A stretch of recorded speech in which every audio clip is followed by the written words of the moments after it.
దేవుడికి మహిమ కలుగును గాక. దేవుడు మరొక దినాలు మనకిచ్చి దేవుడిని ఆరాధించడానికి, ఆయన మాటలు వినడానికి దేవుడు సహాయం చేసి ఆయన సాక్షిగా మరి మనల్ని నిలబెట్టడానికి దేవుడు ఇష్టపడి ఈ దినాలు మనకి ఇచ్చినందుకు దేవుడికి అనేకమైన కోట్లాది వందనాలు స్తోత్రాలు చెల్లిస్తూ దేవుడు మహిమపరుచుకుందాము.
Me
ఇష్టం.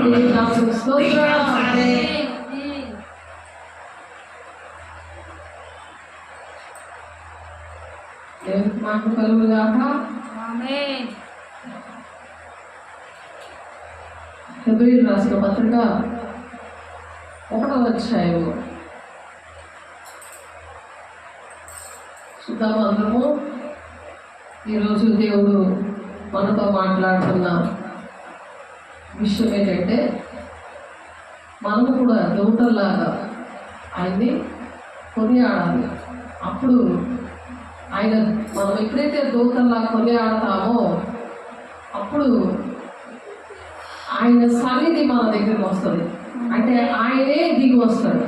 అది అనుభవంతో దేవుడు నిన్న నేర్పించాడు, నిన్న చూపించాడు. అంటే ముందు కూడా చూపించారు, కానీ దినదినము కూడా దేవుడు మన అంతరంగ పురుషుడు ఆయన మనల్ని బలపరుస్తున్నప్పుడు చాలా ఎంతో ఆనందంగా అనిపిస్తుంది. అంటే దేవుడు నాతో ఉన్నాడు కదా అని అనిపిస్తుంది. ఎప్పుడంటే స్తుతియాగం అర్పించినప్పుడు, స్తుతియాగం మనం అర్పిస్తున్నప్పుడు అటువంటి పరిస్థితులు వస్తాయి. ప్రతి దినము కూడా దేవుని యొక్క మరి ఆ ఆనందాన్ని మనం పొందుకోవడానికి దేవుడు నిన్నటి దినాన మరి ఒక ఆమె రాజాంగుడు వచ్చినప్పుడు దేవుడు ఆ కార్యం చేశారు. స్తుతియాగము బుక్ ఉంటుంది కదా, స్తుతియాగం బుక్ మీకు తెలుసు. ఆ బుక్ చదివి అమ్మ స్తుతులు అర్పించు. తను 77 రోజులు దీక్ష చేసి వచ్చింది. దేవుడి దగ్గర గడిపి గుంటూరు వెళ్ళి చేసి వచ్చింది. దేవుడు ఇక్కడికి వెళ్ళమని చెప్పారట. మరి ఇక్కడికి రాగానే తన పరిస్థితి ఏంటంటే ఆ స్తుతి ప్రార్థనే ఇప్పుడు తన దగ్గర కూడా ఉంది, కానీ దాని ద్వారా ఏమి కార్యాలు ఏమీ లేవు, తనకు జరగలేదు. కానీ ఇక్కడికి వచ్చాక ఒక స్తుతి బుక్ ఇచ్చినప్పుడు, ఈ స్తుతుల బుక్ ఇచ్చినప్పుడు తను దేవుడు నాతో మాట్లాడారు. ఆ స్తుతుల బుక్ దేవుడు నడిపిస్తాడు నాతోటి. ఎందుకంటే నాకు ఫస్ట్ ఇచ్చిన వాగ్దానము కీర్తన 32:8 ఆ వాగ్దానం ఇచ్చారు.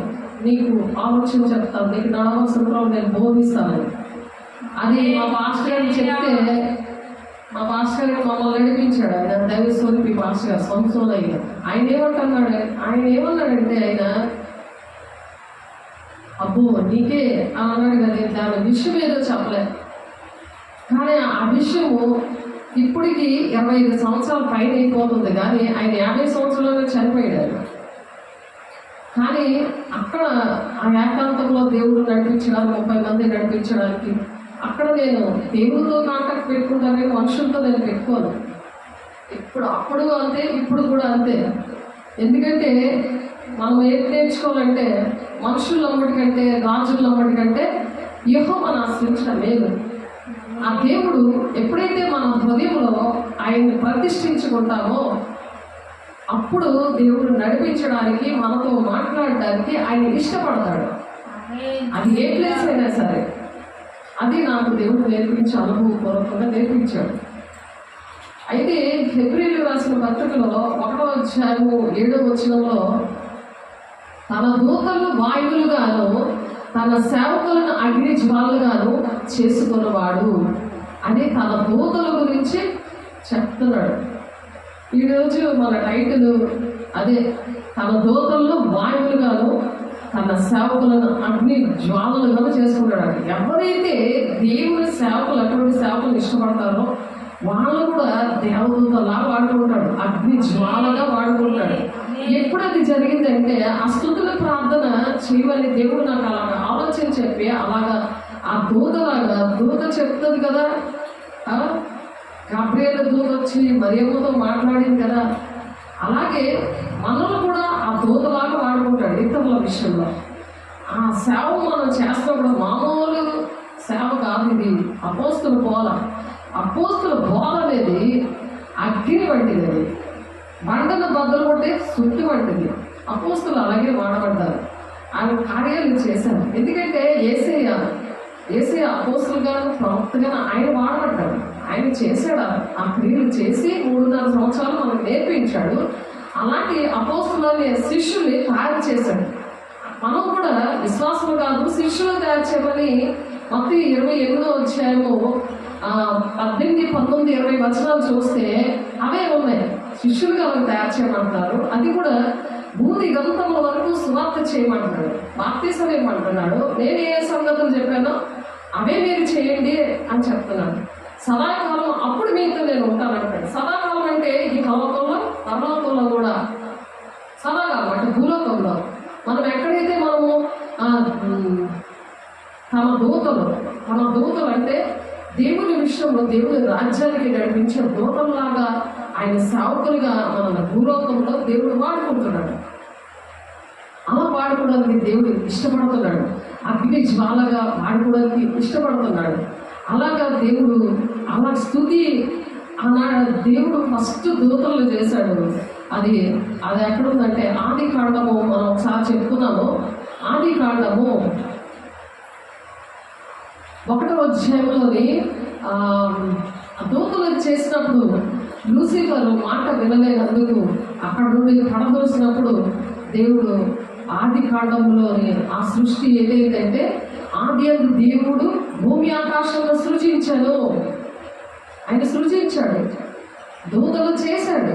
కానీ ఆ దూతలు మాట వెళ్ళేనందుకు దేవుడు తన పోలికలతో చేసి మరి ఆ దూతలాగే వాడుకుంటాడు. ఆయన పోలికలో ఉన్న దూతలం అనమాట.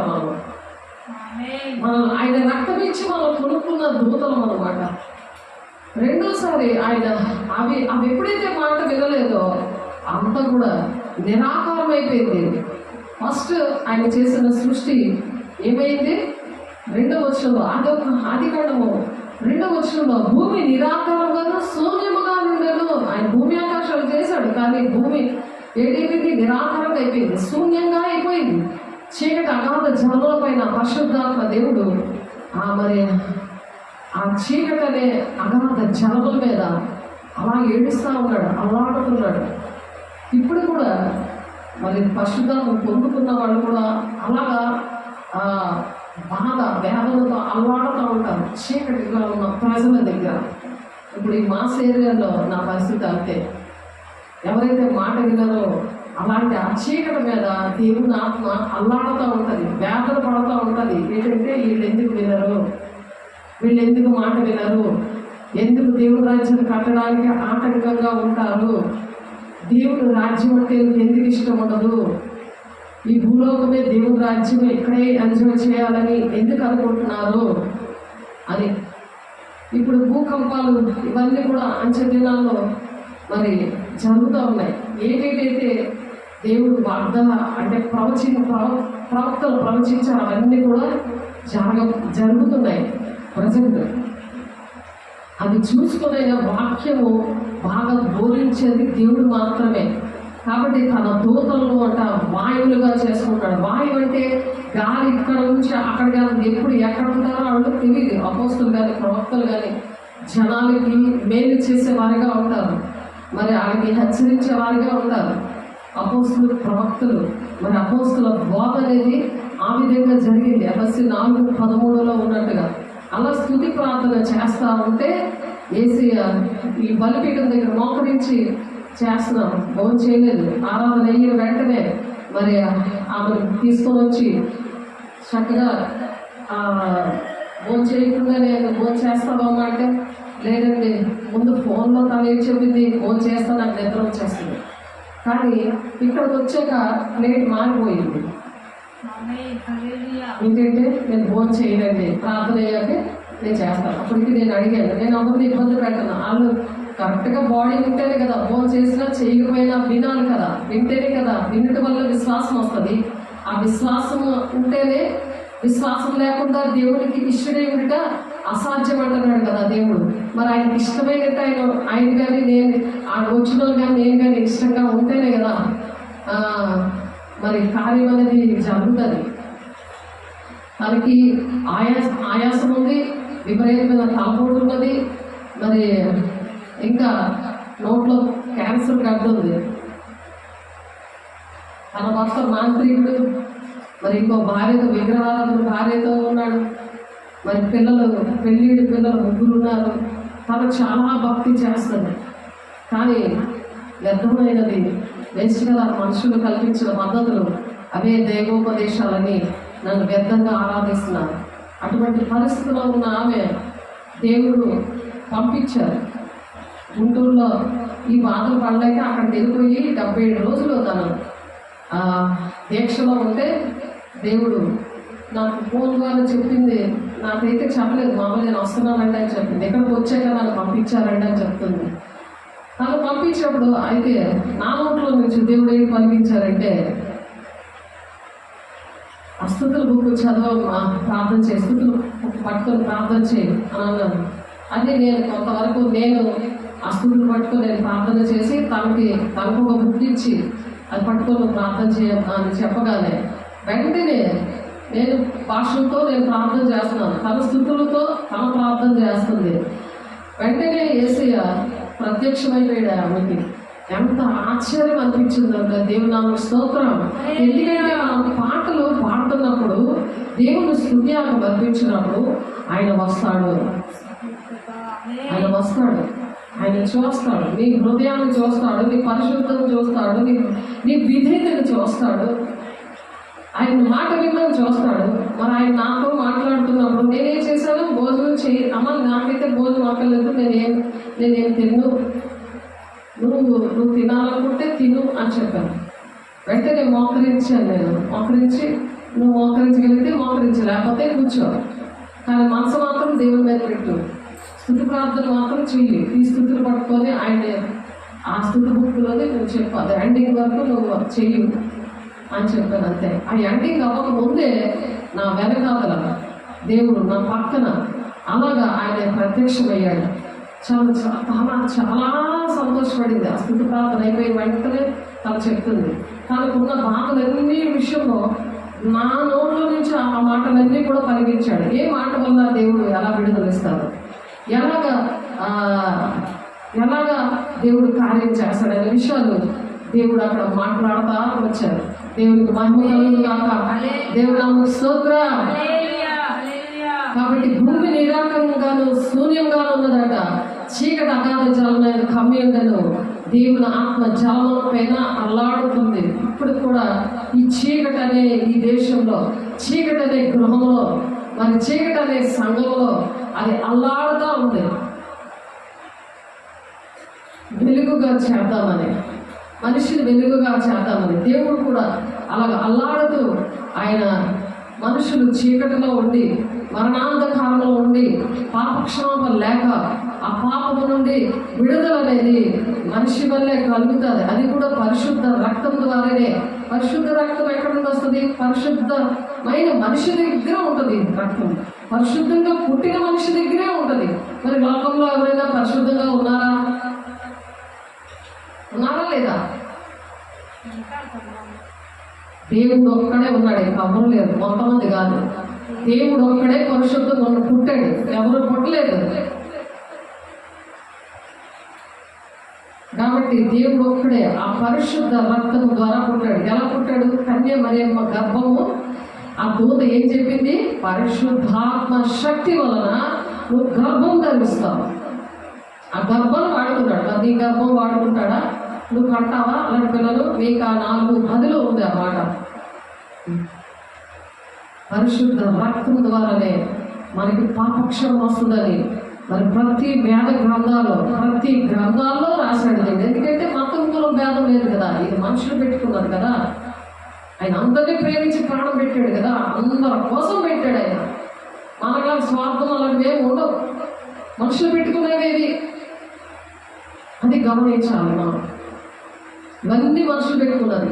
ఆ దుష్టుడు వాళ్ళలో దూరి ఆ చెడ్డ కార్యం చేసి మరి అటువంటి విషయాలు పరిశుద్ధ రక్తం ద్వారానే పాపక్షాపం వస్తుంది. పరిశుద్ధంగా లేకుండా ఆడు పాపమే, మంది పాపం అయితే ఎలా పాపక్షాపం వస్తుంది? అలాగే దేవుని దూతలుగా ఆయన తన సేవకులను అగ్నిజ్వాలలుగా చేసుకునేవాడు అంటే అప్పుడు తన సేవకులు ఎలా వాళ్ళు పరిశుద్ధంగా ఉంటేనే వాళ్ళు పరిశుద్ధమైన పిల్లల్ని కనగలరు. అది మీకా 4:10 చెప్తుంది. మీకా చూడండి, మీకా 4:10లో ఏముందో ఒకసారి చూడండి.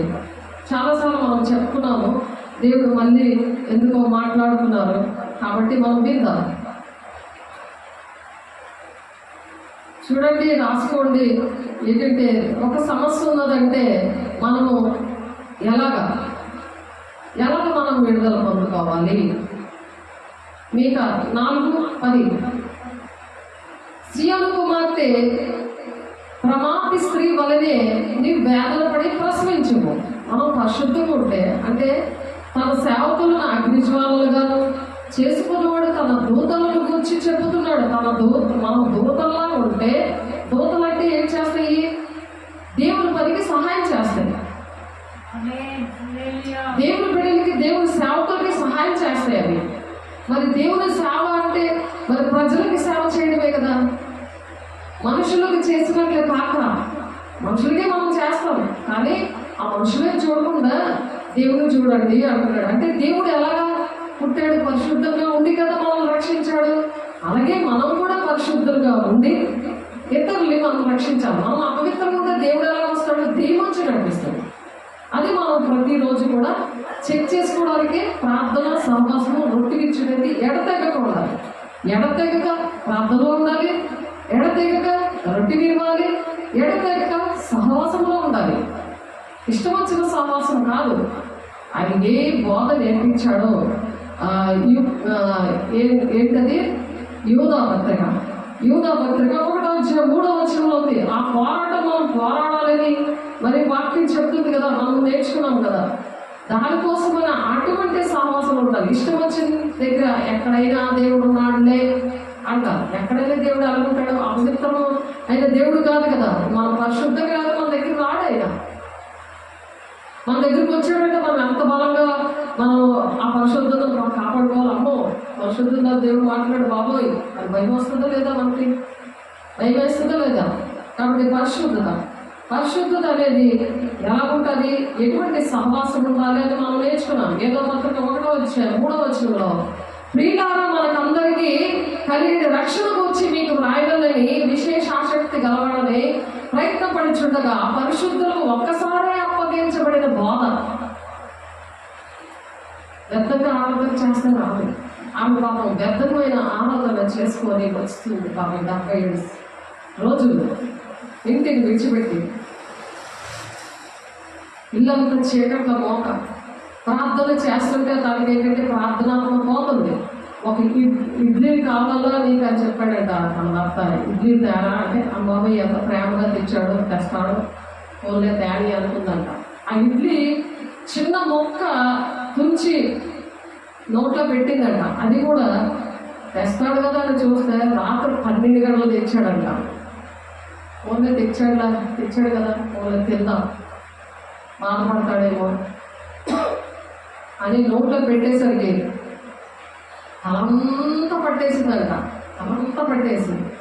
అప్పటికి పరిశుద్ధాత్మ దేవుడు వద్దు వద్దు వద్దు అంటున్నాడు. అయినా సరే నోట్లో పెట్టిందంటే ఆ పవరు ఎన్ని రోజులుగా పోలేదంట. దగ్గర సంవత్సరం వరకు కూడా తను చంపేద్దామని సాతానుడు అతను భర్తలో దూరి, దేవుని బిడ్డ కదా, దేవుని బిడ్డ మరి తను ఎప్పుడు దేవుడు అంటే ఇష్టం, తన పిల్లలు బాగుండాలి, తన భర్త బాగుండాలి ఆశపడిన భయము భక్తి ఉన్న మనిషి. కానీ బోధ మాత్రం దేవుని బోధ కాదని వ్యర్థమైన ఆరాధన. కాబట్టి తను చనిపోవలసిన బిడ్డని దేవుడు అలా బ్రతికించాడు. అలా బ్రతికించుకొని అలాగా పాపం అందుకనే ఎంత దూరమైనా వెళ్ళిపోతుంది. అంత డబ్బులైనా ఖర్చు పెట్టుకుని తన దగ్గర డబ్బులు లేవు, మళ్ళీ డబ్బులు లేవు. రోజుకి 50 రూపాయలు ఇస్తాడంట. 50 రూపాయలు ఇస్తే ఏదైనా స్నాక్స్ కొనుక్కోవడమో, కూర వండుకుంటే ఎక్కడైతే కూర అయిపోతుందో 10 రూపాయలు పెరుగు ప్యాకెట్ తెచ్చుకోండి, ఆ పెరుగు వాళ్ళు తినేస్తున్నారు. తను మరి ఏంటంటే గుర్రు పోతులు మరి మరి ఆవులు ఏంటి, మరి కుక్కలు ఏంటి, ఇవన్నీ కూడా పెంచుతాడట. బోగులు డబ్బులు ఉంటాయి. అతను తెలియలేని మనుషులే తన గ్రామంలో. మరి ఏది చెయ్యాలన్నా సరే ఆ డబ్బులు అందరికీ పంచి పెడతాడంట. డబ్బులు అంటే డబ్బులు కాదు, వస్తాడు చేపలు తెచ్చి మొత్తం ఊరందరికీ పంచుతాడట. నా ఎవరు ఉండదు అని చెప్తాడంట. ఎందుకంటే అపవిత్రంగా ఉన్నాడు కదా. ఆవిడ తినదు, వండదు, తన కొడుకు తింటుంది. కానీ ఉదయం వెళ్ళాడు, రాత్రి 10:30కో 12కో వస్తాడు. తను ఏం తెచ్చినా తెలియదు పాపం. తినేస్తే మాత్రం ప్రార్థన ఆత్మ అంతా పోతుంది, అలా పడి ఉంటుందంట. ఎప్పుడైతే వేసి రక్తము ఫోన్లో ప్రార్థన చేస్తే అది ఒంటికి రాసుకున్నప్పుడు అక్కడ చల్లుకొని ప్రార్థన చేసిన మళ్ళీ ప్రార్థన వచ్చి మళ్ళీ ఫోన్లో నాకు చెప్తుంది, అమ్మ నీ అంతా నువ్వే కంచి వేసుకోవాలి, నీ అంతా నువ్వే ఒక దేవుని బిడ్డగా ఉండాలి, దేవుని బిడ్డగా ఉండి అతనిలో ఉన్న చీకట్లో నువ్వే వెళ్ళగొట్టాలి. వేసి అలాగే చెప్పాడు కదా, దేవునికి లోబడండి, దుష్టుని మీరు వెళ్ళగొట్టండి, అప్పుడు మీ దగ్గర నుండి పారిపోతాడు అని యాకోబు 4:7 ఉంది కదా. నువ్వు ఆ పని చెయ్యి అని అంటే ఏం చేసిందంట, కళ్ళల్లో కళ్ళు పెట్టి చూద్దాము, చూసి అప్పుడు వెళ్ళకూడదాం అనుకుంటుందంట. కళ్ళల్లో కళ్ళు పెడతామంటే అతనేమో కళ్ళు పక్కన పెట్టుకొని అటు ఇటు తప్పించుకొని తిరుగుతున్నాడంట. చూడండి సాతానుడు ఎలాగా భయపడతాడో దేవుడి పిల్లకి. దేవుడి పిల్లకి చెప్పిన వాళ్ళు లేదు, అతను వెనకున్నా ముందున్నా పడుకున్నా నువ్వు వాళ్ళకి వెళ్ళగొట్టు, ఆ శక్తి పొందుకొని వెళ్ళాగా దేవుడు నీకు చేస్తాడు. మాట మీద దేవుడి మాట అంతే, ఆయన లోపడు దుష్టుని ఎదిరించు, నీ అర్థం పారిపోతాడు అంటున్నాడు. ఆయన ఎవరు? దేవుడు. వాక్యమే దేవుడే ఉన్నాడు కదా, వాక్యాన్ని సొంతం చేసుకో, ఆ వాక్యాన్ని ఒంట్లో నింపుకో, వెంటనే మేము దృష్టి ఉంచుతాం, దేవుడు ఆలోచించి చెప్తాడు, నీకు నడవసం దేవుడు బోధిస్తాడు అని దేవుడు చెప్పినప్పుడు ఆమెకు అప్పుడు అర్థమైంది. కాబట్టి దేవుడు ఆమెను ఏమని పిలిచాడు, సియోను కుమారి ప్రమాది స్త్రీ వలనే నీ వేదన పడి ప్రసవించము, నీ పట్టణము విడిచి బయట నివాసము చేతువు, పట్టణము విడిచి బయట నివాసం చేతువు, బబులోను పురము వరకు నువ్వు వెళ్ళుదువు. అదేంటిది? బబులోనపురము ఉంది, రాజమేటి బబులోనపురం. అంత చీకట్లో ఉంది ఏరియా. చేపలు వస్త్రాలు ఇచ్చేస్తాడట, అందరికి తెస్తాడు, పంచుతాడు. అలాగే మాంసం కూడా, చేపలు, మాంసం, మళ్ళీ ఇంకేంటి పళ్ళు, రకరకాల పళ్ళు అన్నీ కూడా బస్తాలు తెచ్చి అందరికీ పంచుతాడంట. చూడండి, లోకము లౌకిక ఆత్మ అంట లోకాన్ని ప్రేమిస్తుందట. లోకము లోకస్తులు మాట వింటాదని 1 కొరింథీ 2:2 ఉంది ఆ మాట. మనుష్యాత్మ, లౌకిక ఆత్మ, దేవుని ఆత్మ. దేవుని సంగతులు దేవుని ఆత్మకే అర్థమవుతాయి. ఆమె బాధ నాకే అర్థమైంది, ఎందుకంటే ఆమెలో దేవుని ఆత్మ ఉంది, నాకు దేవుని ఆత్మ ఉంది. లేకపోతే దేవుని ఆత్మ లేకపోతే నా నోట్లోంచి ఏ మాటలు వస్తాయి? ఏమ్మా వండి పెట్టచ్చు కదా, అవి తినచ్చు కదా, అందరికి ఇస్తున్నావు కదా, అందరికి ఇచ్చినప్పుడు నీకు ఇస్తున్నాడు కదా, నువ్వెందుకు తినట్లేదు అని నేను అడుగుతాను. ఇప్పుడు దేవతలు ఇది ఏ ఆత్మది? తన దూతలు వాయువులుగా చేశాడట. అంటే వాయువు ఎక్కడికి వెళ్తుంది? ఫోన్లోంచి ఎక్కడికైనా వెళ్ళిపోతుంది. నేను అరకువేలలో సేవ చేస్తున్నాను, అక్కడ ఫోన్లోనే వెళ్ళిపోతుంది. ఒక ఆమెకి అలాగే ఇల్లు తీసి పందులేస్తాడు అన్నాడు అప్పుడు ఆమె. అలా చూపించాడు దేవుడు. కాదు వేసే శరీర రక్తము వెంటనే ఫోన్లో తీసుకోగానే వాడు రాలేదు, వాడు ఏమీ చేయలేదు, కారులో పరిచయం అయ్యాడు. భర్త కనీసాడు కానీ పిల్లలు కానీ ఇంటికి కానీ పట్టించకుండా వెళ్ళిపోయాడు. అమ్మతో కూడా వెళ్ళిపోయాడు, చెల్లి వెళ్ళిపోయింది, భర్త వెళ్ళిపోయాడు. నేను ముగ్గురిని దేవుడు తీసుకొచ్చాడు. గడప బయటే ప్రార్థన చేశాడు. అరకువాలి వెళ్ళినప్పుడు నేను ఇంట్లో పనులు అలాగే గడప బయటే, ఎందుకంటే లోపలికి వచ్చి ప్రార్థన చేసే పరిస్థితి అంటే అంత టైం లేదు. కానీ నమ్మడం వల్ల దేవుడు అద్భుతకార్యం చేస్తాడన్నది మార్కు 16:17. నమ్ము భార్యలో దేవుడు ఈ సూచక్రియలు చేస్తాడన్నాడు. అలా సూచక్రియ చేశాడు ఆయన. ఆయన ఎంత గొప్ప దేవుడు. మనము చేయవలసింది ఒకటే, పరిశుద్ధంగా ఉండాలి, దేవుని వాక్యం వినాలి, విని ఆ వాక్యమైన అర్థంలో చూసుకుంటూ మనం సరి చేసుకోవాలి. ఆ వాక్యమే నీ త్రోవలకి వెలుగే ఉన్నది అన్నాడు కదా దేవుడు. వాక్యమా వెళ్ళడు అగుడుతోడనే వెలుగు కలుగును, అది తెలివి లేని వారికి తెలివి కలిగిస్తుందని. ఆ తెలివి కావాలి, అంతేగాని లోకానుసారమైన తెలివి. తన భర్త మంచోడే కాదు, తనకు తెలియదు ఇవన్నీ విషయాలు. నేను మంచోడే అనుకుంటున్నాడు, అందరికీ నేను మేలు చేస్తున్నాను, అందరికీ నేను ఇస్తున్నాను ఇలాగా అనుకుంటున్నాడు. దేవుడు నమ్ముకున్న బిడ్డే. కానీ ఎప్పుడైతే వ్యర్థమైన ఆరాధన చేస్తారో అలాగ మంచితనం సంపాదించుకుంటారు. లోకానుసారంగా మనుషులతో మంచి కోరుకుంటారు, కానీ దేవునికి ఇష్టంగా ఇష్టంగా చేస్తే దేవుడు ఏం చేస్తాడు? దేవుడు ఏం చేస్తాడు? నువ్వు ఏది కావాలంటే అది ఇస్తానంటాడు. మొదటి యోహాను 3:21 ఆయనకి ఇష్టమైనవి చేస్తే, ఇప్పుడు తను తినకుండా ఉంది కాబట్టి అలా పరిశుద్ధంగా ఉండి దీక్ష చేసుకుంటే దేవుడు ఇక్కడికి రమ్మంటే ఇక్కడికి వచ్చాక దేవుడు తనకి ఆ తలపోటు తీసేశాడు, ఆ తలపోటు తీసాడు, ఆయాసం తీసాడు. ఆలోచించండి, తను చక్కగా ఎంత విడుదల పొందుకొని నేను వస్తాను, మళ్ళీ వస్తాను, నేను ఇంటిలోనే ప్రార్థన చేస్తాను, ఇంటినే నా దేహం దేవుని ఆలయంగా ఇప్పుడు తయారైంది, నా ఇంటిలోనే నేను వేసే రక్తము కొబ్బరిని ప్రార్థన చేయగా వేసే రక్తంగా మారుతుంది. 99లో దేవుడు నాకు ఆవరణ ఇచ్చారు. ఎందుకంటే ఆ వాటర్ పట్టుకుని ప్రార్థన చేసిన, ఆ కొబ్బరిని పట్టుకున్నా. అప్పుడు అది నాకు తెలియదు అసలు. ఒక ఆమె మరి నా పక్కనే పడుతుంది. నేను ప్రార్థన చేయడానికి వెళ్ళినప్పుడు, నేను ప్రార్థనలో ఉండడానికి సేవ విషయంలో ఫస్ట్ ప్రార్థన 60 రోజులు ఉన్నప్పుడు దేవుడు నాకు అటువంటి పరిస్థితి ఇచ్చాడు. ఒక ఆమెకి అలాగే రాత్రంతా చీకట్లు, బంధకాలు అలాంటి బంధకాలు ఉన్నప్పుడు దేవుడు ఏం చేశారంటే, ఆ బంధకాల్లో నేను ప్రార్థన చేస్తుంటే దేవుడు నాకు ఒక ఆమె వచ్చి ఒళ్ళంతా చీకట్లో రాత్రంతా కుమ్మేసయ్యి నా ఒళ్ళంతా మండిపోతుంది, మంటతో ఉందని మరి రాత్రంతా తను భరించుకుంది. సాయంత్రం పూట నా దగ్గరికి వచ్చి నేను ప్రేయర్ చేసుకుంటే నాకు ప్రార్థన చేయండి నేను అప్పుడు సేవకులను కాదు, నేను నా భర్త కోసం ప్రార్థన చేయడానికి ఒక 60 రోజులు అక్కడ దేవుడు నన్ను ఉంచాను. అలాంటి ఆమెకి దేవుడు వెంటనే ఆ ఏసే రక్తం అది కొబ్బరిని తీసుకుని వచ్చింది. నేను వెంటనే ప్రార్థన చేసినప్పుడు నా కళ్ళు వచ్చేవి, కానీ దాన్ని వివరించి చెప్పిన వాళ్ళు ఎవరు లేరు అప్పుడు. ఇప్పుడైతే అందరికీ వివరించి చెప్పే కృప ఇచ్చాడు. దేవునికి మహిమ కలుగును గాక. ఎందుకంటే నేను అక్కడ వివరించడానికి దేవుడు నాకు ఏది కావాలో నా పరలోకాన్ని తెలుసు. ఎందుకంటే నా జీవితాన్ని అంకితం చేసి నేను పడిన బాధ ఎవరు పడకూడదయ్యా అన్నప్పుడు నేను వాటర్ ప్రార్థన చేస్తే అది వేసే రక్తంగా అవుతుంది.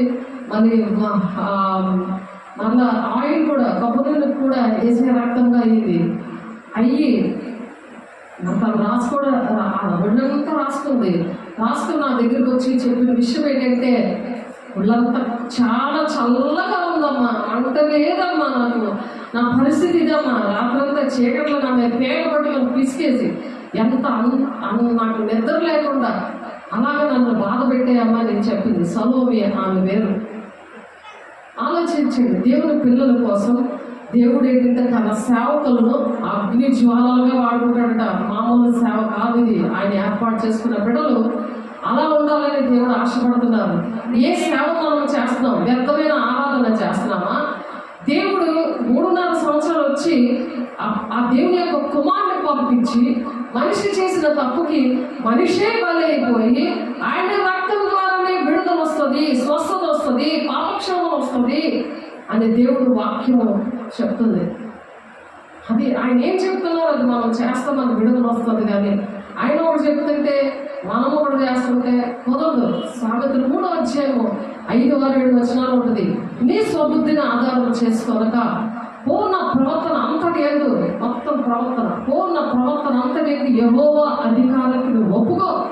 అంటే ఆయనే శిరస్సుగా ఉండాలి, ఆయన అధికారంగా ఒప్పుకోవాలి. నీవు నా నాయకుడివి, నీ బోధకుడు, నా తండ్రివి అని ఒప్పుకోవాలి. నువ్వు నన్ను నడిపించయ్యా, నాకు ఆలోచన చెప్పు, నడవలసిన నాకు బోధించు, మీరు ఏం చెప్తే అది చేస్తానయ్యా అంటున్నప్పుడే దేవుడికి ఇష్టపడతాడు. అలాగట పూర్ణ ప్రవర్తన అంతటి యందు దేవుని అధికారానికి మనం ఒప్పుకున్నప్పుడు మీ త్రోవలు సరళం చేస్తాను కదా అక్కడ. అలాగే సరళం చేశాడు దేవుడు. ప్రతి విషయంలో కూడా నాకు 25 సంవత్సరాల పైనే మరి దేవుడు ఆ అనుభవంతో నన్ను పెంచాడు. నేను పెరిగి ఇంకొకరు నడిపించేటట్టు దేవుడు అలా సహాయం చేశాడు. అందరూ దేవుడు కోట్లాది వందనాలు. ఆయన భూమి గంటల వరకు సాక్షిగా మీరు ఉండండి అంటున్నాడు. ఆయన దాచుకునే విషయాలు కాదు.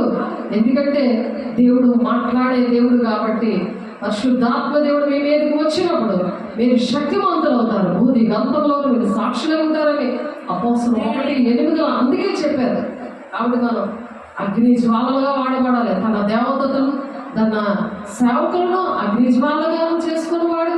తన దూతలను గూర్చి చెప్తున్నాడంట.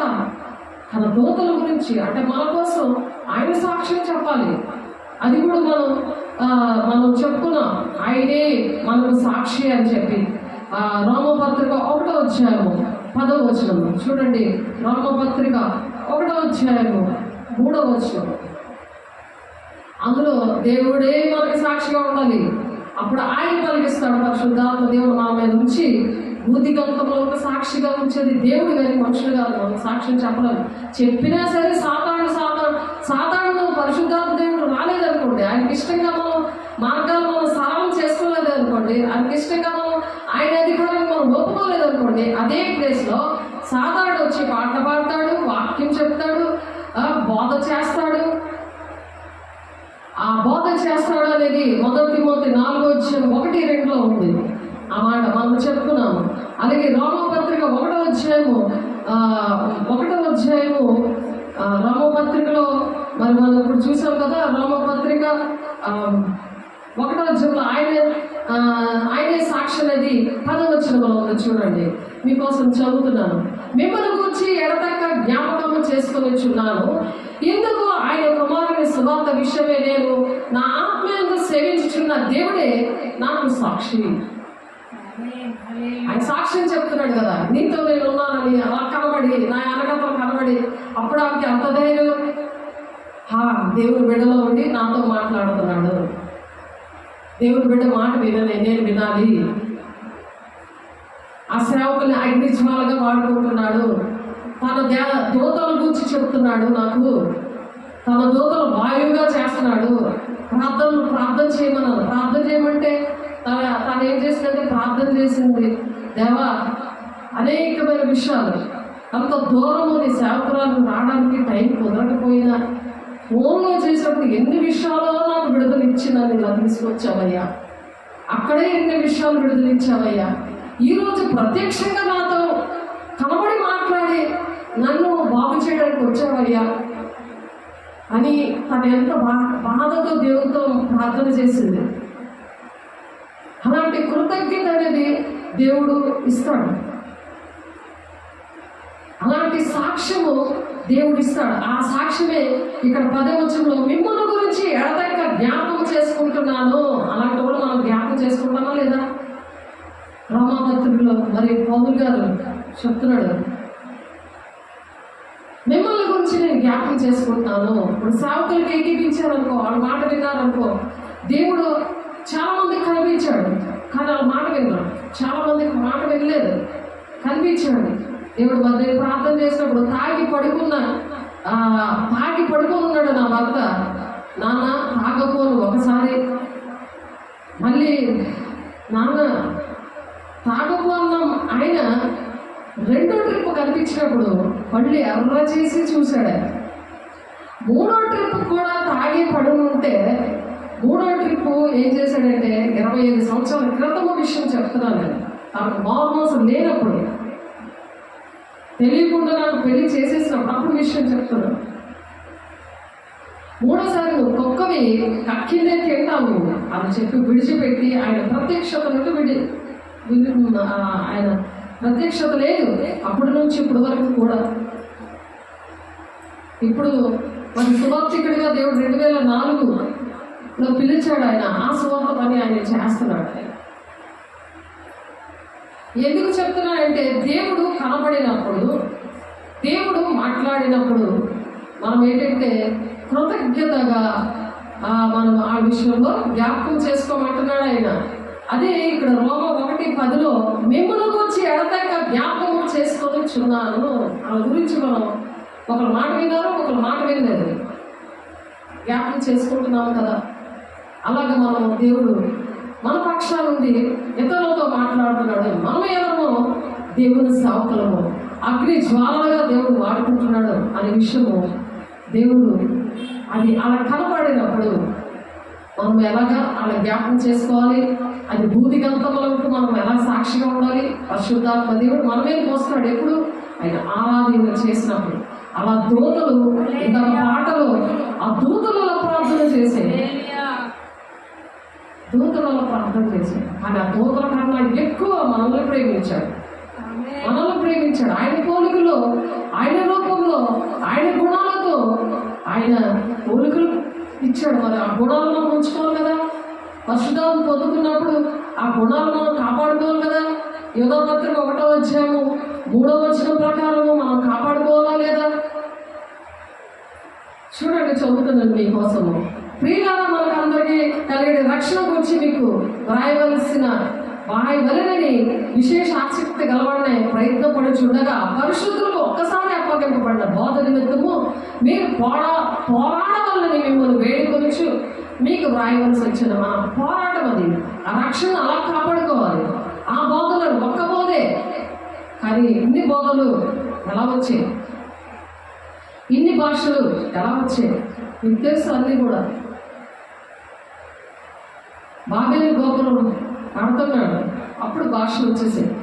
అబ్బా కట్టకూడదని, అంటే దేవుడు కన్నా, అంటే ఆకాశం అంత గోపురం కట్టియాలని, అప్పుడు ఆ భాషలన్నీ వచ్చాయి. మరి 400 సంవత్సరాలు సైలెంట్ దినాలు, ఆది కాండం నుంచి మలాకి వరకు కూడా ప్రవక్తలు మాట్లాడుతూనే వచ్చారు. కానీ ఆ 400 సంవత్సరాలు దేవుడు మలాకి దగ్గర నుంచి మనం మాట్లాడలేనప్పుడు వేసే వచ్చే దినాల వరకు 400 సంవత్సరాలు దేవుడు మాట్లాడలేదు, సైలెంట్గా ఉన్నాడు. అప్పుడు వచ్చేసే ఇవన్నీ కూడా, ఈ డినామినేషన్లు అన్నీ కూడా, ఈ సిద్ధాంతాలు ఇవన్నీ మనుషులు పెట్టుకున్నవి పద్ధతులు, దైవోపదేశాలు వ్యర్థంగా ఆరాధిస్తున్నారు. వారి పెదవులతో కనపరుస్తున్నారు, కానీ వారి హృదయం నాకు దూరంగా ఉంది అని చెప్పి మార్పు 7వ వచనంలో ఉన్నట్టుగా ఉన్నప్పుడు, నేను కూడా ఒకప్పుడు అలా ఉన్నప్పుడు నా జీవితం అంకితం చేసినప్పుడు భక్తి దేవుడు నేర్పించారు. నన్ను ఈ విషయంలో నన్ను ఇలా నిలబెట్టుకున్నాడు ఆయన. కాబట్టి గాలి ఇదే విషయము కీర్తనకారుడు కూడా చెప్తాడు. కీర్తనలో గ్రంథంలో 104వ వచనంలో వాయువులను తనకు దూతలుగాను అగ్ని జ్వాలలను రెండు తనకు పరిచారకులుగాను ఆయన చేసుకుని ఉన్నాడు. తనకు పరిచారకులుగా చేసుకున్నాడట. మనం పరిచర్య చేస్తాం, మనకేం పేర్లొద్దు. మనం ఎవరికైతే ఏ కండిషన్లో ఏ బాధలో ఉన్నారో అటువంటి విషయంలో దేవుడి దూతలుగా ఉన్నప్పుడు దేవుడు మనకు బయలుపరుస్తూ ఉంటాడు. దేవుడు ఆయనకు పరిచర్య చేయడానికి సహాయం చేస్తాడు. యేసయ్య మన ఉపవాసం ఉన్నప్పుడు కూడా పరిచర్య చేశారు, దేవదూతలు పరిచర్య చేశారు. అలాగే పరిచారకులుగా ఉన్నారట. 104వ కీర్తన 4వ వచనంలో వాయువులను తనకు దూతలుగాను అగ్ని జ్వాలలను తనకు పరిచారకులుగాను ఆయన చేసుకుని ఉన్నాడు. అలా చేసుకున్నాడని మరి కీర్తనాకారుడు దావీదు భక్తుడు చెప్తున్నాడు అలాగా. కాబట్టి మరి 2వ రాజులు 6:14లో కూడా యెహోవా వీడిని చూసినట్లు దయచేసి వీరి కళ్ళను తెరవమని ఎలీషా ప్రార్థన చేయగా యెహోవా ఆ పనివాని కళ్ళను తెరవచేశాను కనుక వాడు ఎలీషా చుట్టూను పర్వతము అగ్ని గుర్రముల చేత రథముల చేత నిండి ఉండుట ఆయన చూశాడు. ఆత్మీయ నేత్రాలు తెరిచాడు. ఇప్పుడు ఆమె కూడా ఆ జ్ఞానేంద్రియాలు ఆత్మీయ నేత్రాలు తెరిచే చూపించాడు. మరి స్తుతి ప్రార్థన చేయగానే దేవదూతలతో దేవుడు ఇక్కడ వచ్చేసి యేసయ్య అక్కడ ఉండి నా వెనక భాగంలో నా ప్రక్కన ఉండి మరి చూపించాడు. అలా చూపించినప్పుడు ఎంత ధైర్యం వస్తుంది. ఆ జ్ఞానేంద్రియాలు తెరవమని అన్నాడు యెహోవా. వీడు చూసినట్టు దయచేసి వీడి కళ్ళను తెరవమని ఎలీషా ప్రార్థన చేసినప్పుడు ఆ సేవకుడు కళ్ళు తెరిచాడు. అగ్ని రథాలతో మరి చుట్టూ కంచె వేసినట్టు దేవుడు అక్కడ చేస్తున్నాడు. దేవుడు వాక్యము నిరర్థం కాదు. దేవుడు చెప్పి చేయక మానడు ఆయన. మనం విన్నప్పుడు మనల్ని అలాగా వాడుకోవడానికి ఇష్టపడతాడు. అక్కడికక్కడే అవన్నీ కూడా ఆన్ అవుతాయి. ఆ వరాలు మనకు అటువంటి కృపా వరాలు కావాలని దేవుడు ఆశపడతాడు. అటువంటి వరాలన్నీ కూడా ఆన్ చేస్తాడు. కృపా వరాలు వేరే ఉన్నాయి. పరిశుద్ధాత్మ పొందుకున్న వాళ్ళకి ఆత్మీయ ఫలం ఇస్తారు, కృపా వరాలు కూడా ఇస్తారు. దాంతోపాటు ఇంకా ఈ వరాలు కూడా ఇస్తారు. 2వ రాజుల గ్రంథం 2:11లో వారు ఇంకా వెలిచి మాట్లాడుచుండగా ఇదిగో అగ్నిరథము అగ్ని గుర్రములో కనబడి వీరిద్దరిని వేరు చేసను. అప్పుడు ఏలియా సుడిగాలి చేత ఆకాశములకు ఆరోహణమాయను. ఏలియా అది కూడా ఆత్మీయ నేత్రాలు ఉంటే చూస్తాం. ఇప్పుడు రాకడ దినాల్లో ఏమి జరుగుతాయంటే మరి మధ్యాకాశంలో వేసే బోర ఊదినప్పుడు మనకు వినపడాలి. మరి ఇప్పుడు ఇటువంటి అనుభవం ఉండాలా వద్దా? ఆయన స్తుతియాగం అర్పించినప్పుడు ఆయన వస్తున్నాడా? ఆయన సన్నిధి అనుభవిస్తున్నామా? ఈ జ్ఞానేంద్రియాలు ఉన్నప్పుడు ఈ చెవుల ద్వారా స్వరం బోర ఊదినప్పుడు వెంటనే వినపడాలా వద్దా? ఇక్కడే మనం పనులు చేసుకుంటే ఇక్కడే ఉండిపోతామా? వాక్యాన్ని వదిలేసి పారిపోతామా? చెప్పండి. ఏదైనా సరే దేవుడి కోసం నింద అవమానం మనం భరించినప్పుడు అది రెండింతల ఆశీర్వాదం కదా. మనకి ఏ పరిస్థితుల్లో ఉన్న బాధనంతా విడుదలిచ్చే దేవుడు కదా ఆయన. ప్రతి పరిస్థితిలో మనం ఓర్చుకునే శక్తి ఇస్తాడు. ఒక మాట అన్నా పడే పరిస్థితులు దేవుడు ఇస్తాడు. అయ్యో దేవుడు వచ్చినప్పుడు మనం ఆయన స్వరం వినగలిగే చెవులు మనకు ఉండాలి, ఆయన చూచే కళ్ళు ఉండాలి. ఇటువంటి విషయంలో మనం ఆసక్తితో ముందు అటువంటి వాటికి మనం పరిశుద్ధంగా ఉండి దేవుని పాదాల దగ్గర అలాగా ఆయన స్తుతియాగం అర్పించాలి. అప్పుడు దేవుడు మనకి ఈ విషయాలు మనకు నేర్పిస్తాడు, ఆ వరాలు ఇస్తాడు అని మనకి తెలుస్తుంది. లేకపోతే ఈ భూలోకంలో ఉన్నవి ఏది మనం అక్కడ కూడా తీసుకెళ్ళలేము. ఎంత కష్టపడినా అది వ్యర్థమైపోతుంది కదా. మనుషులు కానీ వస్తువులు కానీ ఆస్తి కానీ ఏమీ కాదు. కాబట్టి మనం దేని కోసం ప్రయాసపడుతున్నాం అనే విషయాలు మనం జ్ఞాపకం చేసుకోవాలి. అలా జ్ఞాపకం చేసుకున్నప్పుడు దేవుడు ఎంతగానో ఇష్టపడతాడు.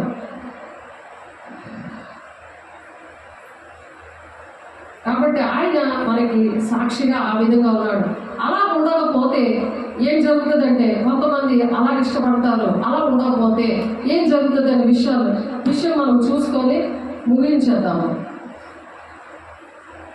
యోహాను పత్రిక 1వ అధ్యాయం. యోహాను పత్రిక చూద్దాము. 1వ అధ్యాయం. ఎవరు రారు మన దగ్గరికి? కొంతమంది ఇలా వస్తారు, వచ్చి విడుదల పొందుతూ ఉంటారు. కానీ కొంతమంది రావట్లేదు. వాళ్ళు కూడా మరి ఈ విషయాన్ని సాక్ష్యం ఎందుకు ఇస్తాడు దేవుడు? అలా రాలేని వాళ్ళు రావాలనే కదా దేవుడు ఈ సాక్ష్యం ఇస్తాడు. భూమి గంతముల వరకు ఎందుకు దేవుడు ఇవి ప్రకటించమన్నారు? మంచం కింద కొంచెం కింద పెట్టద్దు అని చెప్పి ఎందుకు చెప్పారు అంటే యోహాను 3వ అధ్యాయము చూద్దాము. అవి చూసుకొని మనం ముగించేసుకుందాము. యోహాను సువార్త 3వ అధ్యాయము 18వ వచనం చూడండి. యోహాను సువార్త 3వ అధ్యాయము 18వ వచనం. ఇవన్నీ ముందు చెప్పుకున్న విషయాలే, కానీ ఆయన సాక్ష్యం అనేది బుద్ధిగంతములకు వెళ్ళాలని దేవుడు ఆశపడి ఈ మాటలు మరొకసారి చెప్పడానికి దేవుడు ఇష్టపడుతున్నాడు. కాబట్టి యోహాను సువార్త 3వ అధ్యాయం 18వ వచనం మీకోసం చదువుతున్నాను. ఆయన యందు విశ్వాసం ఉంచి వారికి తీర్పు తీర్చబడదు. ఎవరికైతే విశ్వాసం ఉంటుందో తీర్పు అనేది ఉండదట. ఎంత భాగ్యం అది! లేకపోతే మనము శరీరముతో జరిగించిన మంచివే సరే చెడ్డవే సరే న్యాయపీఠం ముందు ప్రత్యక్షం అవ్వాలి. ఇక్కడ ఊదినప్పుడు అది మొదలుకొనేది 15వ అధ్యాయం 51వ వచనం మీరు చదివితే ఉంటుంది. ఆయన ఊదినప్పుడు ఆ మధ్యాకాశం వెళ్ళినప్పుడు ఆయన దగ్గర నిలబడినప్పుడు ఆ దేవుడు పిల్లలకి తీర్పు అనేది ఉండదు. అందులో మనకి బహుమానాలు ఉంటాయి, కానీ అది చెడ్డదేం కాదు. కానీ ఆయన విశ్వాసం ఉంచడానికి తీర్పు తీర్చబడదు. ఏంటంటే తీర్పు తీర్చబడదు అన్నవాళ్ళు ఏంటంటే ఎత్తబడి గుంపులో ఉన్నవాళ్ళు. పెళ్లి కుమార్తె సంఘము ఆయన పక్కన కూర్చుంటారని మనం వాక్యం చెప్పుకున్నాం కదా నిన్న. పెళ్లి కుమారుడి పక్కన పెళ్లి కూతురు కూర్చోవాలి కదా. ఆయన పెళ్లి కుమారుడు ద్వారం దగ్గరే ఉన్నాడని ఉంది కదా. మత్తయి 24వ అధ్యాయంలోని లాస్ట్ 32, 33, 34 వచనాల్లో ఉన్నది. కాబట్టి ఆయన ద్వారం దగ్గరే ఉన్నాడు. మనం సిద్ధపడి ఉండాలా లేదా? కనులకు పాటలో రావడానికి మనం అనేకమైన సూచనలు, అటువంటి పరిస్థితులు, ఆయన రాకడ సూచనలు అన్నీ జరుగుతున్నాయి కదా. కాబట్టి విశ్వసింపని వాడు దేవుని అద్వితీయ కుమారుని నామమందు విశ్వాసం ఉంచలేదు కనుక వారికి ఇంతకు మునిపే తీర్పు తీర్చబడను. విశ్వసించకపోతే అతనికి తీర్పు తీర్చబడుతుందట వాళ్ళకి. ఆ తీర్పు ఇదే: వెలుగు లోకములకు వచ్చింది కానీ తమ క్రియలు చెడ్డమైనందున మనుషులు వెలుగును ప్రేమింపక చీకటినే ప్రేమించారట. ఇది జరుగుతుంది. ఆ తీర్పు ఇదే: వెలుగు లోకంలోకి వచ్చింది కానీ తమ క్రియలు చెడ్డమైనందున మనుషులు వెలుగును ప్రేమించలేదు. అంటే దేవుని పిల్లలు ప్రేమించలేదు, యేసుని కూడా ప్రేమించలేదు. ఆయన ఎందుకు చనిపోయాడో అది ఎవరికి అర్థమవలేదు. ఆయన తిరిగి లేచాడు, మరి మరి ఆయన పునరుత్థానుడై ఆయన తిరిగి లేచాడు. అలాగే ఎలాగ లేచి ఆయన ఆరోపణమయ్యాడో అలాగే వస్తాడు. వచ్చినప్పుడు మనం తీసుకెళ్తాడు. అనేకమైన నివాసాలు మరి పరలోకంలో ఉన్నాయి. నేనుండే స్థలంలో మీరు ఉండేలాగా మిమ్మల్ని తీసుకెళ్తాను, జయించి వారు నా సింహాసనం మీద కూర్చోబెడతాను అని చెప్పి ఈ పెళ్లి కుమార్తె సంఘాన్ని ఎవరైతే సిద్ధపడ్డారో వాళ్ళకి తీర్పు ఉండదట. ఆయన ఎందుకు విశ్వాసం ఉంచే వారికి తీర్పు తీర్చబడదు. విశ్వసించలేదనుకో, దేవుడు మాటలు వెళ్ళలేదనుకో, ప్రపంచాత్మతో ఉన్నామనుకో, లౌకికాత్మతో మనుష్యాత్మతో ఉన్నామనుకో, అపవిత్రాత్మతో ఉన్నామనుకో, పరిశుద్ధతలోనికి రావాలి. ఆయన ఆరాధించాలి. ఆయన చూచే కళ్ళు, ఆయన స్వరం వినగలిగిన చెవులు, మనం జ్ఞానేంద్రియాలు ఆయన టచ్ చేస్తే మనకు తెలుస్తుంది. అవి మనం కలిగి ఉండాలి. అద్వితీయ కుమారుని నామముందు విశ్వాసం ఉంచలేదు కనుక వానికి ఎంత మునిపే తీర్పు తీర్చబడదు. ఆ తీర్పు ఇదే. వెలుగు లోకంలోకి వచ్చింది, కానీ ఆ వెలుగైన దేవుణ్ణి ఎవరు కూడా గ్రహించలేకపోయారు. తమ క్రియలు చెడ్డమైనందున, తమ క్రియలు చెడ్డవుగా ఉంటే, అంటే ఆ చెడు వ్యసనాలు, బూటులు, అబద్ధాలు ఇవన్నీ ఉన్నప్పుడు అవి చెడ్డమైనందునంట మనుషులు వెలుగును ప్రేమింపక చీకటినే ప్రేమించారు. ఆ లూసిఫర్ కిందకు తోసేశాడు కదా. తోసేసిన తర్వాత అది చీకటి అయిపోయి అది కూడా దేవదూతలాగా యాక్ట్ చేసి వేషధారిలాగా వెలుగు దూతలాగా ఉండి దేవుడు మాటలే చెప్తాది. మీరు నీతిగా ఉండాలి, న్యాయంగా ఉండాలి అని అన్ని కూడా అవే చెప్తుంది కదా. దేవుడు రాజ్యం ఇవ్వలేదు. దేవుడు చూచే కళ్ళు ఉండవు. ఏదైనా మనం ఛాలెంజ్గా నిలబడితే పరమస్తు సూర్యనారాయణ గారు అలాగే నిలబడినప్పుడు దేవుడు ఆయన ప్రత్యక్షమయ్యాడు, ఎవరూ కనిపించలేదు. కాబట్టి అవి మీరు యూట్యూబ్ ఛానల్లో ఆయన సాక్ష్యం వింటే పరమస్తు సూర్యనారాయణ గారి మనవడిది మరి ఆ సాక్ష్యం వస్తుంది. అలాగే అనేక మంది సాక్ష్యాన్ని దేవుడు ఎందుకు ఇచ్చారంటే కృప ద్వారానే రక్షించుకున్నారు. ఎవ్వరి వలన కాదది. కానీ దేవుడు ప్రేమించి దేవుడు కొంతమందికి ఆ సాక్ష్యం ఇచ్చారంటే మనం ఆ సాక్ష్యం పట్టుకున్న అనేకమైన బిడ్డలు దేవుడి రాజ్యంలో నడిపించే బుద్ధిమంతులాగా, ఆకాశంలో జ్యోతుల్లాగా, ఆకాశంలో నక్షత్రాలు ప్రకాశిస్తారు అన్నారు. అలా మనం ప్రకాశిస్తాం. మనతో ఏమి కూడా రావు, మనం వేసుకున్న బట్టలు కూడా మనతో రావు. దేవుడు ఆ నీతి వస్త్రాలే మన మీద ధరింప చేస్తాడు. దేవుడు ఆ నీతి వస్త్రాలతోనే దేవుడు మధ్యాకాశంలో అలా పరలోక రాజ్యాన్ని మనం వెళ్తాం యువగాలు దేవుడితో ఉండడానికి. కాబట్టి దుష్కార్యము చే ప్రతివాడు వెలుగును ద్వేషించును, తన క్రియలు దుష్క్రియలుగా కనబడినట్లు మరి వెలుగునొద్దకు రాడు. వెలుగునొద్దకు రాడు. దేవుని పిల్లల దగ్గర రాడు. దేవుని కార్యాలు అవుతుంటే వినరు, నమ్మరు, వెలుగునొద్దకు రాడు. కాబట్టి సత్యవంతుడైతే తన క్రియలు దేవుని మూలంగా చేయబడి ఉన్నవని ప్రత్యక్షపరచబడినట్లు వెలుగునొద్దకు వస్తాడట. ఇప్పుడు ప్రత్యక్షపరచబడాలనే కదా దేవుడు వెలుగు దగ్గరికి వచ్చింది. ఆమె చీకట్లోనే మరణాంధకారంలోనే ఉంది ఇంటిలో. కానీ ఆ మరణాంధకాలను విడిపించడానికి దేవుడు వెలుగునొద్దకు తీసుకొచ్చాడు. అటు తర్వాత యేసు తన శిష్యులతో కూడా యోదయ దేశంలోకి వచ్చి అక్కడ వారితో కాలం గడుపుచు ఆయన బాప్తిస్మం ఇస్తా ఉన్నాడట. మరి ఆయన అన్ని ఏటేట్ చేశాడో మనం వాళ్ళకి చేయాలి కదా. ఆయన పోలి నడవాలని మరి ఎఫ్ఎస్సీ పత్రిక ఎఫ్ఎస్సీ 4వ అధ్యాయంలో దేవుడు చెప్తున్నారు కదా. ఎఫ్ఎస్సీ 4వ అధ్యాయము ఎఫ్ఎస్సీలు రాసిన పత్రిక 4వ అధ్యాయం ఒకసారి చూడండి. గురించి చేసుకున్నారు. ఎఫ్ఎస్సీలు రాసిన పత్రికలో మనం చాలాసార్లు చెప్తున్నాము. మన భూలోకి వచ్చి ఆయన అన్నీ కూడా చేశారు కదా. మనం ఎందుకు చేయకూడదు? దేవుడు అందుకే కదా మనం నేర్పించడానికే కదా వచ్చాడు. మరి మనం ఎందుకు చేయకూడదు? మనం చేయాలనే దేవుడు చెప్తున్నారు. ఎఫెసీయులు 4వ అధ్యాయంలో 12వ వచనం, అనగా క్రీస్తుకు కలిగిన సంపూర్ణతకు సమానమైన సంపూర్ణత గలవారం వరకు ఆయన ఈలాగ నియమించానని చెప్పండి. ఈలాగ నియమించాడు కొంతమందిని పరిశుద్ధులు సంపూర్ణలవ్వాలని, క్రీస్తు శరీరం క్షమాభివృద్ధి జరగాలని. క్రీస్తు శరీరం అంటే సంఘము. క్షమాభివృద్ధి జరగాలని ఆయన కొందరు అపోస్తులుగా, కొందరు ప్రవక్తలుగా, కొందరు సువార్తికులుగా, కొందరు కాపరులుగా, ఉపదేశులుగా ఆయన నియమించి అందువల్ల మనం మీకు మీదట పసిపిల్లలమేయండి, మనుషుల మాయోపాయముల చేత వంచనతోనూ తప్పు మార్గములాగు కుయుక్తితోనూ గాలికి కొట్టుకొని పోవునట్లు కల్పింపబడిన ప్రతి ఉపదేశముకి ఇటు అటు కొట్టుకొని పోవచ్చు. అల్ల చేత ఎగురగొట్టబడిన వారమై ఉండక, అలాగే ఎగురగొట్టబడి ఇక్కడ పాలించాడు దేవుడు. ఆ రాయలసీమ నుండి వచ్చిన ఆయన కూడా అలాగే తీసుకొచ్చాడు. ప్రేమ కలిగి సత్యము చెప్పచ్చు క్రీస్తు వల్లే ఉండటకు మనం అన్ని విషయంలో ఎదగాలని దేవుడు వచ్చాడు. మనల్ని అందుకు దూతలుగా చేశాడు. మరి ఆరాధన చర్చిలో మెసేజ్ చెప్తుంటే దీని ముందు చర్చి నాది, అది వచ్చి ఆక్యుపై చేశారు మొత్తం అంతా కూడా. ఈ చర్చి లేడైనది పాటల పాట ద్వారా ఆ చర్చి నడుస్తూ ఉంటుంది.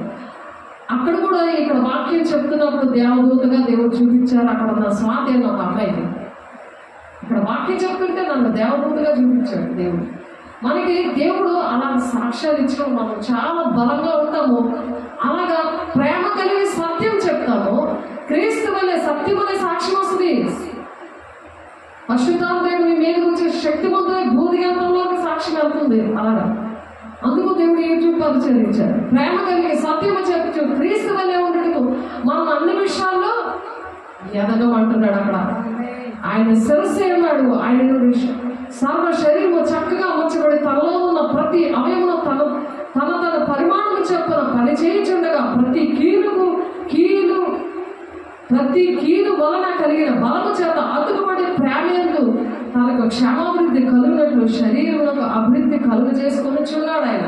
అంటే శరీరంలో ఒక్కొక్కరు అలా సువార్థికులు, ప్రవక్తలు, ఉపదేశకులు, కాపరులు, బాలులు వీళ్ళందరూ కూడా యేసయ్య శరీరానికి బలం కలుగు చేయాలంట. అలాగే నాకు 8 పరిచయాలలో కూడా దేవుడు అలా బలపరచండి ఈరోజు ఎలా నిలబెట్టాడు. ఈ పరిచయాలన్నింటిలో కూడా ఒకటే ఏరియా, మాస్ ఏరియాలో దేవుడు అందరూ కూడా అలాగా పని చేయడానికి దేవుడు బాప్తీసాలు ఇవ్వగానే ఆయనకి దేవుడు అలాగా వాడుకున్నాడు. ఆమె చేతులు వేసి ప్రార్థన చేసినప్పుడు పరిశుద్ధాత్మ కోరుకున్నారు, భాషలతో మాట్లాడారు. మరి ఆ దర్శనాలు, ప్రవచనాలు వచ్చి వాళ్ళకేంటి అంతకుముందు నాకు తెలియదు, ఆమెకి తెలియదు. కానీ దేవుడు అలా పిలుచుకున్నప్పుడు అలా దేవుడు కార్యాలు చేశాడు. కాబట్టి అన్ని జనం నడుచుకున్నట్టు మీరు నడుచుకోవాలని ప్రభువు నందు నేను సాక్ష్యం ఇస్తున్నానని పౌలు ఎలాగైతే సాక్ష్యం ఇచ్చాడో ఆ అన్యాచారాలు ఇవన్నీ కూడా పక్కన పెట్టేసి మనం ఏంటంటే పోలే అలా మన ఫ్రెండ్సే కదా, మన ఇంట్లో వాళ్ళే కదా అని చెప్పి మనము అలాంటివి తినకూడదు. వాళ్ళు తీర్మానం చేసుకుంటారు కదా, మరి ఆ టైంలో వాళ్ళ మాలని గట్ట వేసినప్పుడు అవి మనం తినకూడదు. మిగిలిన మేము ఇచ్చినా వాళ్ళు ప్రేమించాలి. వాళ్ళు అమ్మ మేము జీవితాంతం మనం తీర్మానం చేసుకున్నామేమో బాప్తిస్మం తీసుకున్నాక మీరైతే ఈ 40 రోజుల్లో ఎన్నో నోములలో అప్పుడే మీరు ఒక తీర్మానం ఉంటారు. అప్పుడు మీరు మాంసం తినకూడదు, కొన్ని తినకూడదు అని. అప్పుడు ఎలా పాపం ఉంటుందో మేమైతే జీవితాంతం కూడా అలాంటివి మేము తినకూడదు. అంటే వాళ్ళు ఎంతో చక్కగా ప్రేమిస్తారు. మనం అందరినీ కూడా మనం ప్రేమించాలి. వారైతే అంధకార మనసు గలవారే తమ హృదయ కాఠిన్య వల్ల తమలో ఉన్న అజ్ఞానము చేత దేవుని వలన కలుగు జీవంలో నుండి వేరుపరచబడిన వారే తమ మనసులో కలిగిన వ్యర్థత అనుసరించి నడుచుకుంటున్నారు. అలా వ్యర్థత అనుసరించి అలా నడుచుకొని వాళ్ళు సిగ్గులేని వారేంటి నానా విధమైన అపవిత్రతను అత్యాసక్తితో జరిగించడానికి తమ్మును తామే కామతత్వానికి అప్పగించుకున్నారంట. అదే లోకానుసారమైన సెల్ ఫోన్. కాబట్టి మనం మరి ప్రార్థన చేసుకుందాము. పరిశుద్ధుడ ప్రేమ గల దేవా, అయ్యా మేము ఎలా ఉండాలో నా తండ్రి నాయన మీరు మమ్మల్ని దేవదూతుల్లాగా మరి అగ్ని జ్వాలలుగా మరి వాడుకోవడానికి వాయువు అంటే మా మాట ఫోన్లో ఎక్కడికి వెళ్ళినా అక్కడ వాయువులాగా అలాగా వెళ్ళిపోయి ప్రభా మరి కార్యాలు చేయడానికి సహాయం చేసిన దేవా కోట్లాది వందనాలయ్యా. మాకైతే అర్హత లేదయ్యా, నీ మాట వింటే మేము బ్రతుకుతున్నామయ్యా, మీ మాట వల్లే మేము జీవిస్తున్నాం ప్రభా. అయ్యా మమ్మల్ని క్షమిస్తున్నాం, నడిపిస్తున్నాం. మరి మమ్మల్ని నీ ప్రత్యక్షత ఏంటో, నీ ప్రణాళిక ఏంటో, యుగాలు నీతో ఉండాలని మన ప్రకటన 21:1-2 వచనాల్లో మరి తండ్రినైనా 3వ వచనంలో మీరు చెబుతున్నారయ్యా, కొత్త ఆకాశము కొత్త భూమిని ఇస్తా. అక్కడ మేము యుగాలు నీతో ఉండాలని ఆశపడి మమ్మల్ని ప్రేమించి అయ్యా వింటున్న బిడ్డలందరినట్టు విధంగా దీవించండి, ఆశీర్వదించండి అయ్యా. వ్యర్థమైన ఆరాధన చేయకుండా ప్రభు నీకు ఇష్టంగా ఉండి ఏది కావాలో మేము పొందుకోవడానికి, మా బిడ్డలు పొందుకోవడానికి చేతులెత్తిన బిడ్డలందరూ కూడా అటు విధంగా భయాలు ఇచ్చిన ఒక బోధ మీదే పోరాటం చేయడానికి, నీ చిత్తానుసారం నడవడానికి కొన్ని సూచనలు అయ్యా, కొన్ని ప్రత్యక్షతలు, కొన్ని సాక్ష్యాలు మీరు మాతో మాట్లాడుతున్నారయ్యా. మీ కోట్ల వందనాలు స్తోత్రాలు ప్రభా. పరిశుద్ధాత్మ ప్రతి ఒక్కరిని కూడా నీ బలమైన హస్తాల్లో పెడుతుంది. ప్రతి ఒక్క గృహంలో కూడా నీ రక్త ప్రోక్షణ ఇస్తున్నాము, కుమారిస్తున్నాం ప్రభా. వింటున్న ప్రతి ఒక్క బిడ్డలు ప్రభా, చేతులెత్తిన ప్రతి ఒక్క బిడ్డలకు కూడా నీ రక్తంతో కడగండి, పరిశుద్ధ పరచండి ప్రభు. జ్ఞానేంద్రాలు తెరవండి నాయన. అయ్యా నీ అభిషేకంతో నింపండి ప్రభు. వేస్తున్నాము ఆటంకవలసిన ప్రతి దురాత్మ శక్తులను వేస్తున్నామా కాలిపోవాలా. మహిమగా నామంలో నీ శక్తి గల నామం కాలిపోవాలా. నీ మహిమ గల నామం మీరు దర్శిస్తున్నాను, మీరు మాట్లాడుతున్నాను, మీరు సరి చేస్తున్నాను. ఇక లోపడి నన్ను దుష్టుని ఎదిరించే శక్తిని మీరు దయచేస్తున్నాను. నీ బిడ్డలని సాక్షిగా నిలబెట్టుకొని భూది గంతముల వరకు నాయన నీ బిడ్డలని రాజ్యంలో వెళ్ళడానికి నాయన అయా తండ్రి మీరు సహాయం చేస్తున్నాను. బుద్ధిమంతుల ఆకాశంలో నక్షత్రాల వల్ల ప్రకాశించేలాగా మీరు దీవిస్తున్నందుకు, నీ వరాలతో నింపుతున్నందుకు, నీ ఫలముతో నింపుతున్నందుకు అయా నీ ప్రణాళిక ఏమైందో ప్రతి ఒక్క బిడ్డ పట్ల మీరు నెరవేర్చుకుంటున్నందుకు మీకే కోట్లాది వందనాలు స్తోత్రాలు చెల్లిస్తూ యేసయ్య పరిశుద్ధ నామములో నీ సాక్షిగా ప్రతి ఒక్కరు నిలబెట్టుకుంటున్నందుకు మీకే కోట్లాది వందనాలు చెల్లిస్తూ యేసయ్య పరిశుద్ధ నామములో బ్రతిమలాడి వేడుకుంటున్నాము తండ్రి. ఆమేన్. తండ్రి యొక్క దీవెన, కుమారుని యొక్క కృప, పరిశుద్ధాత్మ యొక్క నిత్య సహవాసం సకల లోక పరిశుద్ధులు మన చేతులెత్తిన బిడ్డలకి విధేయత చూపించిన బిడ్డలందరికీ కూడా సదాకాలం తోడేంటి నడిపించిన గాక. ఆమేన్. దేవునికి మహిమ కలుగును గాక. దేవుని నామముకు స్తోత్రాలు. దేవుని దీవించి ఆశీర్వదించిన గాక. God bless you.